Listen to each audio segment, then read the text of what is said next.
do you make, how do you ensure that there are going to be seats reserved for Americans? Now, we're working with, I can't get into the details, but we're working with commercial carriers to ensure that capability. And when we have further information and we've locked this down, it's something we'll communicate directly with American citizens who've asked for information, and then I'll be happy to come and talk about it here at the briefing room. Thanks.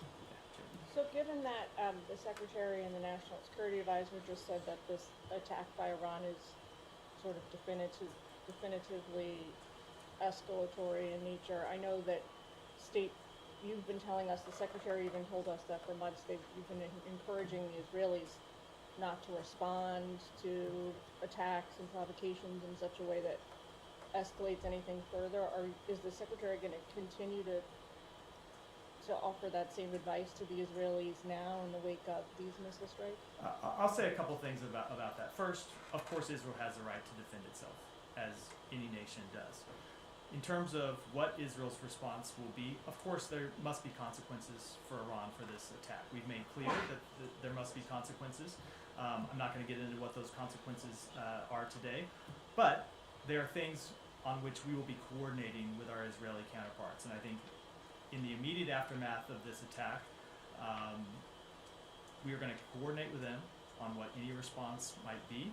I think it's important that we are able to defeat this attack through successful work with Israel and with our partners, and we will work with them on what a response might look like, but I'm not in the position just 2.5 hours after this event occurred to offer what that might look like today. The Iranian Foreign Ministry people have said that now that they gave the U.S., I don't know who, a heads up in advance of these missile strikes today through diplomatic channels. Is that true? That is absolutely false. We had no kind of warning from the government of Iran that they were going to launch such an attack. Given you're not going to detail what the consequences are going to look like yet, understandably you guys are in conversations with the Israelis about that. Can you give us a sense for how U.S. officials are thinking about this right now in terms of magnitude of a response? Will it be more severe than the U.S. response to the Iranian attack on Israel in April, given your So I think it's too early to get into what the response might be. As I said, we're just a couple hours after this event having occurred. It's important that all of us inside the United States be able to take stock of the attack, be able to take stock of what occurred. As I said, there are initial assessments, but we need time to collect all of the information, and then we need time to talk with our Israeli counterparts, and we need time to talk to other partners in the region about the way forward, and we'll do that over the coming days. But it is clear that this was once again a significant escalation by Iran. When you see Iran launching attacks on another state, ultimately to come to the defense of a terrorist organization. It is an escalation. Israel has the right to defend itself, but we will coordinate with them on what any response looks like. How much more worried are you about a regional war today than you were in previous days before this attack occurred? So I've gotten that question a number of times over the past year, and I never want to try and calibrate our level of concern, only to say, or other than to say, that preventing the outbreak of a full-scale regional conflagration has been one of our priorities since October 7th. It's something that we immediately identified was a risk after Hamas launched its brutal attacks on Israel, and something that we have been working to prevent. There have been a number of times in the past 12 months where it looked like we might reach such a conflagration. April 13th is one of them, quite obviously. And the United States, through a combination of deterrence and diplomacy, has been able to prevent such an outbreak of full-scale war. And we will continue to try and prevent an outbreak of full-scale war in the days and weeks ahead. Just a few more questions. Is Iran's nuclear program a legitimate target for an Israeli response? Again, I don't want to get into, and this is not to to say that I'm ruling anything out and that I'm ruling anything in, but I would answer any question this way, which is we want to have these conversations directly with our Israeli counterparts over the coming days. It's clear that this was an unacceptable attack, and as we made clear before this attack, there will be consequences for it, but I think it's appropriate that we discuss those consequences with our Israeli counterparts before we talk about them publicly. Any other countries involved in defending Israel alongside the United States? There were partners, as I said in my opening comments, who assisted in the defense of Israel. I will let all of those partners speak to their own actions. questions. And last question, is the attack over as far as the U.S. assessment is concerned? Certainly this initial wave of an attack is over, which is not to say that there are other waves coming, or that not to say that there are other waves coming. We saw an initial attack earlier today against the state of Israel. Certainly it would be incredibly reckless and would continue to be escalatory were Iran to launch further attacks on Israel, and we'll be monitoring the hours ahead. There have been a lot of parallels drawn between Iran's attacks on Israel we saw in April and what happened today. The big difference is that back in the spring, Iran did message for weeks the kind of attack it was going to carry out against Israel, as opposed to this time around, it seemed to be very sudden by comparison. That lack of warning, public messaging, do you read into that? Is there any diplomatic significance? You know, I don't want to try to make assessments about why Iran made the decisions it made, or why it kind of telegraphed them publicly last time and didn't do so this time. Obviously, we had some indication that an attack might be in the works. You saw us talking about that. We made clear, we gave warnings to our Israeli counterparts about it earlier today, and I think they came and read out some of those conversations publicly. So we had indications that there may be some such attack. I can't speak to why they made the decision to not telegraph it as publicly as they did last time. It doesn't change the fundamental nature of the attacks, which is that this was an unacceptable and brazen action by the state of Iran. I know you want to have conversations with your Israeli counterparts about what their response will be, but can you say anything about, are the discussions happening now? Have Israeli officials laid out any potential options for retaliation? There are discussions that are ongoing. There were discussions that were happening between the United States and Israel as the attacks were unfolding. There were discussions that were happening from officials in this building, officials in the White House, and I won't speak to the Pentagon, but I would assume by officials at the Pentagon in the immediate aftermath of the attacks, just in the last couple of hours, and those conversations will continue through the rest of the day and, of course, in the days to come. Thank you. Matt, did the U.S. have any indication whether or not they were successful that the Iranians intended to strike U.S. interests or assets in the region? I'm going to defer to the Pentagon to speak to specific operational details as to what the Iranians might have been targeting. They're obviously in the best position to monitor that and to speak to it. And I know they're having a briefing later today. I'll defer that question to them. Okay, we understand that the embassy had all of its employees go home and shelter in place. Just want to confirm. That was out of an abundance of caution, knowing that an attack on Tel Aviv might be in the works, and so we took that step out of Tel Aviv and potentially Jerusalem as well. So we took that step out of an abundance of caution. But in terms of what specific sites Iran was targeting, I will defer to my colleagues at the Pentagon. Okay. In terms of the partners that you mentioned were engaged this time, without getting into specifics as to who it was, were there fewer partners? Was there less support for their engagement this time around? I think that's still a specific. Maybe it's a generality. Either way, I'm just not going to get into it, other than say that there were partners that were engaged with us in this defense of Israel, and I will let every country speak to their own participation. It's not a specific. It's just, It's more specific than I'm willing to share at this point. And just to clarify, I understand consultations are ongoing with the Israelis. What does the U.S. believe is the right course of action now? A response or diplomacy? So again, I think it is important that we have those conversations with Israel before we read them out publicly. Obviously, we do not want to see this conflict continue to escalate. That said, we have been clear that there must be consequences for this attack, and I think it's important that we discuss this issue privately with our partners before we read them out publicly. Okay, and in previous instances, it had become known that part of the way, as you mentioned, the U.S. deterred Iran from taking action was through diplomacy, including the pushing of the potential of ceasefire talks, a potential breakthrough in Gaza. That seems remote now. What is the status of ceasefire talks, either in Gaza or in Lebanon, that the U.S. had been pushing in the weeks prior to these developments? It's a really good question, and I will say, I went into some of this detail here yesterday.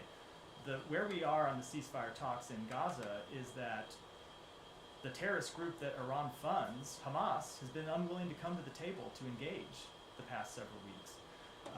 So yes, it's true that we have not been able to advance these ceasefire talks, but it's not because of any lack of effort by the United States or our partners in the region. It's because the terrorist organization that Iran has sponsored for years and years and years has refused to come to the table. So if Iran wants to use the breakdown of ceasefire talks as an excuse for its actions today, it needs to point to the terrorist group that it controls.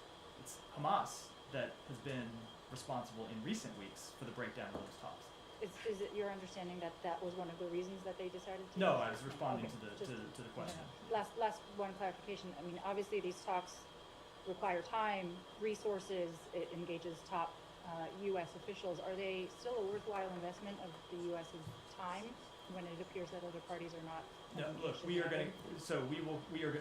not going to give up on reaching a ceasefire in Gaza because we believe it is the best way to free the hostages. It is the best way to alleviate the suffering of the Palestinian people. It is the best way to ensure long-term peace and stability for the entire region. So no, of course we are going to continue to stay engaged on this. But in any kind of ceasefire talks, when you're talking about two parties to a conflict, you need both parties to engage. And right now we have a refusal to engage by one of those parties. Sorry, that's Gaza and Lebanon as well, or have you abandoned that? In Lebanon, so look, we ultimately do want to see a ceasefire. We ultimately want to see a diplomatic resolution. But as I said yesterday, we do support Israel's right to defend itself against terrorist organizations. Hezbollah has continued to launch attacks across the board, and Israel's taking steps to defend itself against those attacks. And you mentioned there was, before the attack, that you weren't told by the Iranians that they were going to attack, but you had some indication. What was the indication? Was that sort of from satellites able to see things moving around? Are you able to tell us anything more about that? So I am not able to tell you anymore, unfortunately. Obviously, you've seen all around the world before the outbreak of conflicts that the United States at times has the ability to gather information about what is likely to happen. That was the case here. I just can't say anything about it. But it was not through any conversations with Iran, direct or indirect. Some a small amount of intelligence was declassified so that you could make that warning ahead of time. I'm not able to get into it any more than what we said publicly. In that period between informing the world and the Israelis that of this information, was there any effort to, other than the public statements, to reach out to the Iranians to say, don't do this? So I will answer that by saying we have made clear for some time that we have the ability to send messages to Iran when it is in our interest to do so. And without speaking to any messages in particular, we have made clear the position of the United States that Iran should not launch this attack, that it would be a mistake for Iran to launch this attack, and I think I'll leave it at that. I think the Iranian mission to the UN has talked about, they did send some message, I'm not sure whether it's before, minutes before, after the missiles were launched, or is there anything you can tell us about when that was received and sort of the nature of that message? It wasn't received because that report's not true. I mean, I've seen the statement from Iran. I saw first stories that they warned us in advance, and I saw stories that they warned us shortly in advance. It's just not true. We received no advance warning from Iran about this attack. And since the attack? And sorry to interrupt. Sorry, I would just note that this is not the first time that Iran has said things about supposed interactions with the U.S. government and messages it has sent to the U.S. government that have not been true. They have done that a number of times over the last few months, and this is one of those examples. You're saying up till now, up till when you took the podium, I guess, there was no sort of diplomatic note from the Iranians explaining their action. Correct.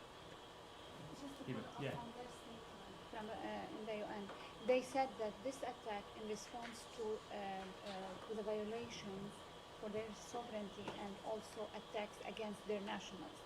Now, sovereignty, the attack on Ismail Haniya, on their territories, do you think this is a legitimate argument for them? No, of course it's not. If you look at the supposed argument about attacks on their sovereignty, I'll say first of all, that's an event that happened weeks ago, and what's changed in the weeks since then? You've seen the death of the leader of a terrorist organization that Iran sponsors, funds, controls. That's what's changed. And to the extent that any Iranian officials have been killed in the past few days in Lebanon or in Syria, it's because they were meeting with terrorist organizations, meeting with terrorist leaders. And it goes to the point I made a moment ago, which is what you saw Iran to do today was come to the defense of a terrorist organization. I don't think it holds water when you look at all the events of the past few weeks that this event had anything to do with Iran's sovereignty. It has to do with the fact that a number of the terrorist organizations that Iran has set up for years as a way to undermine and attack the state of Israel have been weakened first over the past few months, and then most recently over the past few weeks. It's quite clear that's what they're responding to. Okay, and one question on Lebanon. I know now everybody is concerned about a wider war, about escalation, but also there are concerns about repercussions in Lebanon. I'm talking about the humanitarian situation, about maybe civil war at some point. So are you talking to the Lebanese? What are your concerns? What are you doing? Are you talking to the LAF? You've been supporting the LAF, and yesterday you were talking about stability and their role in the stability inside within Lebanon. Who are your partners in Lebanon? So let me speak to first that you kind of mentioned on the way into the question, the humanitarian situation. We are working to address the humanitarian situation in Lebanon. I would note that the United States has been one of the, if not the largest contributor to humanitarian relief for the Lebanese people going back years, and we'll continue to work to provide humanitarian support for the Lebanese people. And we are coordinating with our partners in the region, with international organizations about the shape and nature of those relief efforts, even as we speak. When it comes to the political situation in Lebanon, look, Lebanon has been plagued by instabilities, as I know you know far better than me, for some time. And certainly not the only, but one of the driving factors of Lebanon's instability has been the fact that Hezbollah plays a significant role in the political organization of Lebanon and has held a veto over Lebanon's ability to move forward with a new president, and has held a veto over the security situation of Lebanese civilians. It's because of Hezbollah's refusal to abide with UN Security Council 1701 and actually pull back from the border, that as they were supposed to do, that we're in this situation today. So I think it's too early, obviously, to say how this conflict will shape out in the next few weeks. But what we are going to be working to do is to try to seize this moment, and really hope that the Lebanese people can seize this moment against very difficult odds, because there are still a number of Hezbollah fighters who have access to arms and equipment inside Lebanon, but seize this moment to try to establish actual political stability for Lebanon. To do that. So look, I'm not. That is ultimately a question for the Lebanese people to answer, not for the United States to answer. But when you see the degradation of Hezbollah inside Lebanon, which has been such a destabilizing force to the country, hopefully, and you can't predict that it's going to happen, but hopefully, that's an opportunity for other political actors in Lebanon to step forward.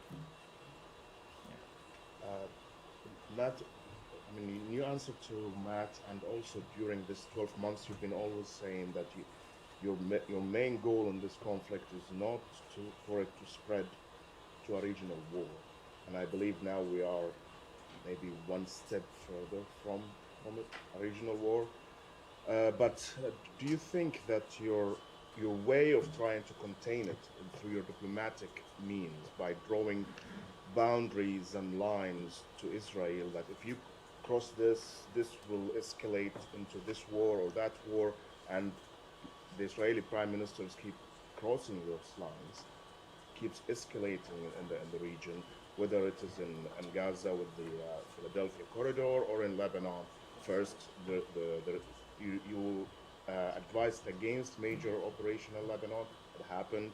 You advised against ground incursions in Lebanon. It happened. And now we reached to this point. Do you think that he's dragging the United States into a regional war, as he was saying that he wants to do that for a long time now? So let me say a couple things about this. First, it is absolutely true that Israel makes its own decisions about its security and about its path forward in the region. And that's true about Israel, but it's true about every other country in the region. The United States offers its advice, it offers its support, it offers its deterrence capabilities, it offers its diplomatic capabilities to our partners. But ultimately, our partners and our allies have to make their own decisions about their future. And the United States has to make its own decisions about our national interests. And I know that's what the State of Israel does and what they will continue to do, and we will continue to make our own decisions about our national interests. And the decisions that we have made that we will continue to stand by and continue to pursue is to use our diplomacy and deterrence to try and avert a regional war. We're going to continue to do that. But it's always been true that there are a number of other players in the region, besides the United States. It's Israel, it's terrorist organizations, there are other countries in the region, all of whom have agency in this question. And what we will continue to do is use our diplomacy, use our deterrence to try to achieve the best outcome possible. But don't you see that maybe you are enabling the Israelis to seek what you say their own interest in their own way of thinking by risking or going against your interests as the United States of going toward a regional war? So they are going to make their decisions. We are going to make decisions about our interests. But if you look at the questions that have been before us the past few days and the questions that got us to where we are today, we're here responding to an Iranian attack that we, along with Israel primarily, were able to successfully defeat, that Iran launched because Israel has taken out the leaders of a terrorist organization. And that's something we support them doing. So while there are certainly steps that Israel takes with which we do not agree, and we have been quite clear about that, we do support them taking out the leaders of a terrorist organization. We support them degrading a terrorist organization. Those are steps that the United States would take as well. Those are steps that Arab countries in the region would take. Doesn't mean we always agree with the way that they do it, but we fully recognize their right to do it, and we're going to continue to have conversations with them about the best way forward.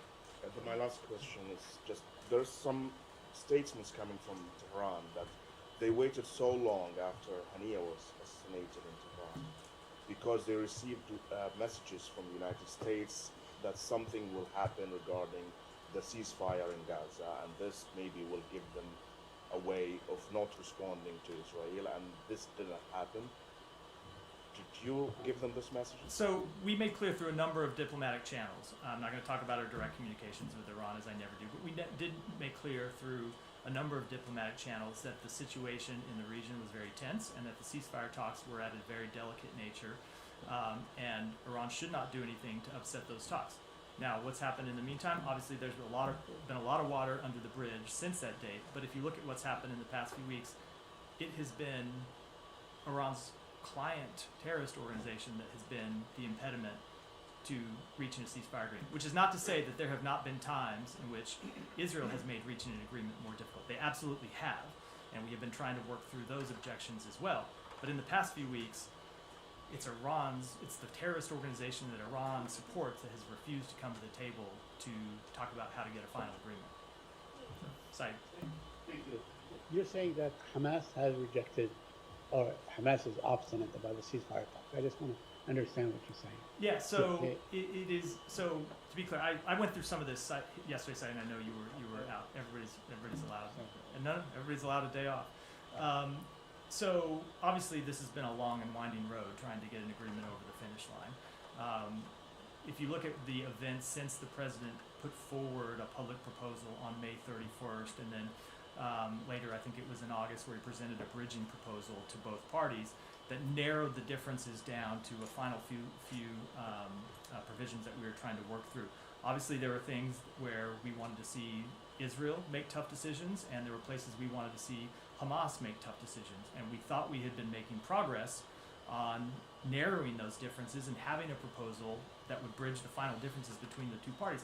And then in the past few weeks, Hamas just stopped engaging with the mediators, with Egypt and Qatar. So right now, which is not to say that there aren't as I said in response to one of the other questions, not to say that Israel, if we can get back on track, doesn't have difficult decisions to make. They will have difficult decisions to make, and we will be pushing them to make those difficult decisions.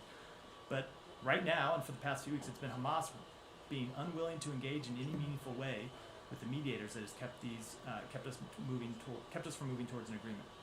But a couple of things. Has Israel engaged in a meaningful way? We have been engaged. We have been engaged. So they we have. never responded when you guys put forth that proposal for a 21-day ceasefire.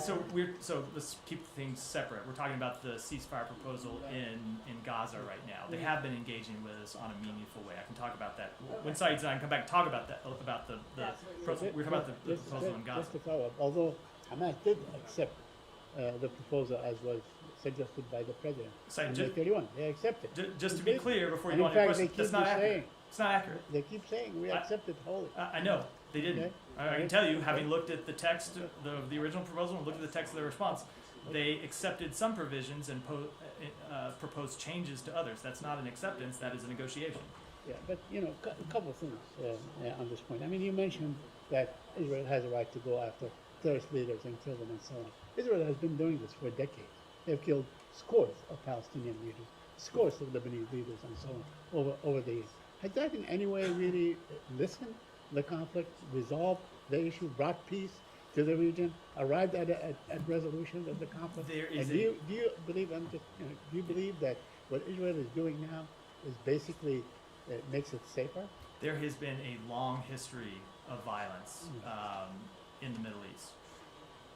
Decades and decades of violence. And you have heard the Secretary talk about one of the things we would like to accomplish is to break that cycle of violence and ultimately reach resolutions to establish an independent Palestinian state, which of course is the absence of which fuels much of the insecurity in the region. We would like to see Israel normalize its relationships with its neighbors. But in the meantime, that does not mean that Israel should not defend itself against terrorists that are committed on killing its civilians and destroying its state. Any country would do that. Okay, let me ask you, just shift gears on the aid issue. ProPublica published a report saying that Israel deliberately blocked humanitarian aid to Gaza, and there were two U.S. government bodies that told that to the Secretary of State, but he basically rejected it. And in fact, he told Congress that in fact Israel was allowing it to go. Can you comment on that? Yeah, I will, and I'm glad you asked me this question because I think there have been a lot of misperceptions about what happened that I do want to clear up. So it is not at all uncommon when the United States government is looking at difficult questions for different agencies inside the United States government to come to differing conclusions, or different bureaus and components inside an agency to come to differing conclusions. And that's what happened here. You had you had a number of components of the department that were making recommendations. You had other agencies inside the U.S. government outside the State Department who were providing information to the Secretary. And when the Secretary got all those recommendations, in a number of meaningful ways, they conflicted. You had some people making one set of recommendations and other people making, if not diametrically opposed recommendations that conflicted. And so that's not an unusual thing. That happens all the time when making difficult decisions. And so what the Secretary did is what we always try to do, which is to sift through those conflicting recommendations, look at the underlying information, and make the best judgments we can. And the judgment that we ultimately made, if you read the National Security Memorandum, and I think a lot of this has been lost by people who have forgotten in the months since it was released what it said, that report was quite clear in identifying that there were a number of steps that Israel had taken or not taken that had led to the hindrance of humanitarian aid being delivered to Gaza, and that we were quite concerned about those steps. But in the meantime, they had implemented a number of additional measures that we had recommended to them to improve the delivery of humanitarian assistance. And it is looking at all those factors together, where the situation had been and where it had gone, that led the Secretary to come to the conclusion that he made. So it is far more complicated than the kind of headline or tweet version of this situation that I know often gets written up. I will say, the final thing I will say about that is, this is an ongoing situation where we constantly monitor the situation, identify deficiencies, engage with the government of Israel, engage with the UN humanitarian partners in the region to try to correct those deficiencies, and then move forward. And our assessments, because we're not done making those assessments, will continue. Yeah, Tom, go. Oh, yes. Just a specific follow-up on that. You talked about these different parts of the State Department making different recommendations. In the ProPublica story, and I guess we know about this from the NSM, but if you were going to look to parts of the U.S. government to tell you on the specific question of whether a country is blocking the delivery of humanitarian aid, wouldn't you look to USAID and PRM in this building? Aren't they exactly the two parts of the government that you would ask that question? So I would look to them. I would also look to our experts in the region, our experts in the bureaus that cover the region, as well as other U.S. government agencies. And that's what we did And without speaking to the recommendation of any individual component, any individual bureau or agency, because it wouldn't be appropriate for me to do that, the Secretary got conflicting recommendations and had to resolve those. Doesn't it suggest, and isn't the Secretary's decision based on recommendations? He's taken the expert recommendation on that specific humanitarian question and considered it looking at the political and strategic other influences and made a decision. But the actual technical advice from the two agencies involved in that specifically was that they are blocking it. So this is not a comment about the question, but it is a comment about some of the criticism that the Secretary has received. One of the things that I have found over the years in government is when there are conflicting reports, the side that had the opinion that you agreed with was the expert side, and the other side was a bunch of political hacks. And that is always the way that people interpret these. We look at it as all of these officials who made recommendations had expertise, and the Secretary valued all of their expertise equally, and ultimately took their recommendations, but also dived into the underlying facts and dived into not just looking backwards months and months and months, but what the change in the situation and the change in the delivery of humanitarian assistance when we made that assessment, and found that to be just as important as the events that had happened in the previous months. And the report's language reflected all of that. We were quite transparent about how we had seen the situation change over time. Well, wait a second. I don't understand how you can say the Secretary valued all their expertise equally when he rejected the side that... So you can value someone's expertise and still disagree with, I value very much your reporting, Matt. I disagree with some of the stories that you write. You can value someone... I question that. You can value someone's expertise and still disagree at times with their recommendations when you have conflicting information.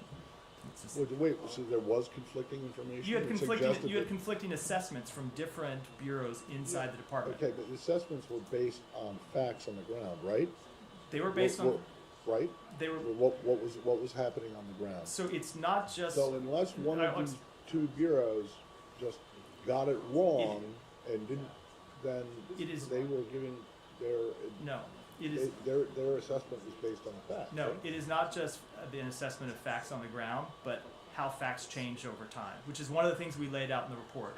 That if you looked at the actions by the government of Israel, and as important as actions at time inaction, things that we had recommended they do that they didn't take, we concluded that some of the actions they took and some of the inactions, things that they hadn't done, had led to a slowdown in delivery of humanitarian assistance. But we had intervened with them, and they had taken a number of meaningful steps in another direction that led us to make the assessment that we did. To the point where now everything is just fine. That was as I said, it is an ongoing assessment, and we constantly see deficiencies that we try to alleviate. The situation is nowhere close to fine. Yeah.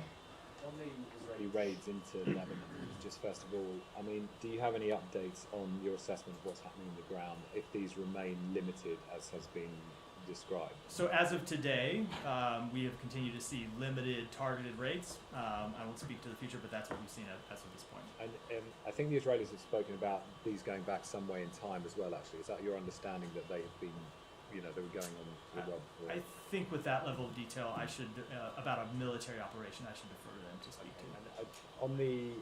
You talked about this combination of deterrence and diplomacy, so and you're going to be consulting with the Israelis in terms of the response to Iran. Are both of those things that you're talking about important in your discussions with the Israelis now, both deterrence and diplomacy? Of course, they always are. Okay. And on the point about, I just want to sort of get you to reflect on where you were at last week at the United Nations, a joint call with a number of countries urging restraint, de-escalation, a 21-day truce.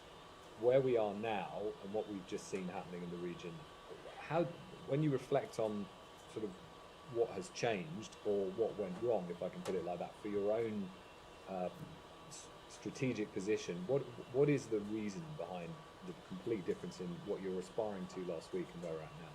So nothing has changed in what we're aspiring to. We continue to see a ceasefire and a diplomatic resolution as the best way forward to the conflict in the north. At the same time, events that have happened over the past few weeks, like the death of Hassan Nasrallah, is the kind of event that we support, right? We want to see terrorists brought to justice. And attacks on terrorist infrastructure to both both stop them from launching these rocket attacks against Israeli civilians, and, as I said in response to Hiba's question, to try to degrade what has been a destabilizing force for Lebanon and the Lebanese people. We support those actions, but long term, ultimately, we do want to see a diplomatic resolution, and that starts with a ceasefire, and we're continuing to pursue that with Israel and our partners in the region. You said just finally that I think, which I don't think I've heard you say before, but you described Israel as expanding the conflict in these actions, and you also then said that doesn't. You talked about the death of Nasrallah, and perhaps we're also alluding to Hania. I don't know, but when you said that terrorists are killed, it doesn't mean we always agree with the way they do it. Is that something you'd apply to either of these cases? It's not a comment I'm going to make with any specific for any specific strike, because as we've gotten into a number of times, there are when it comes to those types of assessments, a number of factors we have to consider. But I think it's true when you look at any government that launches military operations, we might look at it sometimes and come to different decisions, either for tactical reasons or strategic ones. Jill. Op-ed in Foreign Affairs today, he writes the Biden administration's about the Middle East. The strategy has put the U.S. in a much stronger geopolitical position today than it was 4 years ago, given what you've just laid out. All the encouragement from the U.S. towards Iran not to launch, escalatory strikes. It seems unfortunate timing. No, I think when you look at the position that the United States was in when President Biden took office, we were on the defensive around the world. The United States had squandered alliances, partnerships, friendships. We were pulling back in our engagements in Europe, in Asia, in the Middle East. People didn't know whether they could count on the United States or not. And what the Secretary lays out in that article, which I do commend to everyone's readership, is the series of steps that we have taken around the world to rebuild those alliances and partnerships, to confront powers who have a different vision of the world than we do. And I'll also note that one of the things the Secretary always hears in his travels through the Middle East, and I've witnessed this firsthand, is countries in the region welcoming U.S. engagement, wanting to see continued U.S. engagement, and oftentimes saying you are the only country that can play this diplomatic role. There's no other country in the region or the world that can play a role in trying to de-escalate this conflict, and so they want us to stay at it, and we'll continue to stay at it. So then why wasn't the U.S., the Biden administration, able to dissuade Iran from launching today's attack? Look, I think Iran has has funded terrorist groups, has launched attacks on interests in the region going back decades. If you look at what happened under the previous administration's watch, Iran launched missile attacks directly at U.S. soldiers that led to traumatic brain injuries for more than 100 U.S. soldiers. So Iran has been a destabilizing force going back years, including during the previous administration. What we will do is continue to hold them accountable. Let me take one more, and then I'm going to wrap for today. Question about the partners that you don't want to name. Last time you did talk about coalition partners you put together, the UK, the Gulf countries, Jordan. The fact that we are not hearing about the same coalition, is it because of the lack of timing to get all the ducks in a row? I just don't want to say any more about the partners that we engage, other than they should speak for themselves. Could you say whether it's larger or smaller or the same size? I just can't speak to it. I also have a hard time understanding your definition of what's happening today. You said that Iran is in defending the terrorist organization by attacking another country with ballistic missiles without any warning. If this is not an act of war, then what is it? So let me just go back to what I said today, which is Israel, with help from the United States and partners, was able to defeat this attack, and we're going to consult with them on the days forward. Let me go to Nike. I said that'd be last, but Nike one more, and then I have some closing comments. Thank you. So on Afghanistan, quickly, we saw the statement regarding Tom West's transition from the Special Representative for Afghanistan to Office on Sanctions Coordination. What does this mean for U.S. policy toward Afghanistan? Is Afghanistan a U.S. foreign policy priority? Of course it is, and we will continue to stay engaged On Afghanistan, it remains an enduring priority. The work will now be led within the State Department by the Chief of Mission of the U.S. Mission to Afghanistan, Karen Decker, Special Envoy Amiri, and Ambassador John Mark Pomachai. And then if you'll bear with me for one moment, because there were comments that I wanted to make at the top that wasn't able to give a little bit of an announcement. We are pleased to announce that as of today, the daily press briefings at the Department of State will include American Sign Language interpretation. This is in addition to the live captioning we provide online. The team of daily press briefing interpreters includes certified deaf interpreters, ensuring more accurate, nuanced interpretation for the deaf and hard of hearing community. The interpretation reflects our commitment to deaf and hard of hearing inclusion and our overall values, that everyone has equitable access to the information they need. Many offices at the department worked over a significant period of time to make this important step a reality. Today's action underscores the department's commitment to inclusion and our acknowledgement that all individuals are integral to the fabric of our country and our workforce. With that, we'll wrap today. Thanks a lot. Great.